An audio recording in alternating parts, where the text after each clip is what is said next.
Protesters in Madagascar's capital, Antananarivo, clashed violently with security forces on Thursday, October 9th, as anti-government demonstrations entered their third week, highlighting growing unrest in the island nation. Security forces fired tear gas and rubber bullets to disperse crowds of mostly young demonstrators who responded by building barricades, throwing stones, and shooting slingshots. Thick plumes of smoke filled the streets as armored vehicles advanced and ambulances struggled to reach the injured amid chaos. The protests, which began on September 25th over severe water and electricity shortages, have since evolved into a broad political uprising demanding the resignation of President Andry Rajoelina.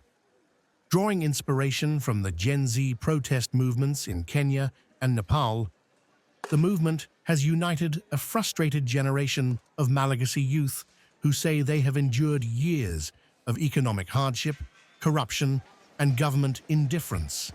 President Rajoelina, facing the most serious challenge to his authority since his re-election in 2023, has tried to calm the situation by dissolving his cabinet, appointing a new prime minister, and announcing a national dialogue involving religious leaders, students, and youth representatives. However, protesters have rejected the move, describing it as an empty gesture that fails to address their core grievances. "We just want one thing. It's Rajoelina to move," said protester Virgilus Jesus, echoing a sentiment widely shared among demonstrators who accuse the president of clinging to power while living conditions deteriorate.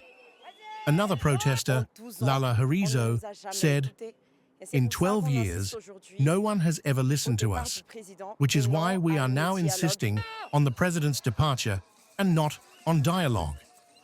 As security forces in riot gear advanced through tear gas and debris-strewn streets, many protesters wrapped themselves in Gen Z flags, symbols of defiance inspired by global youth movements demanding justice and reform.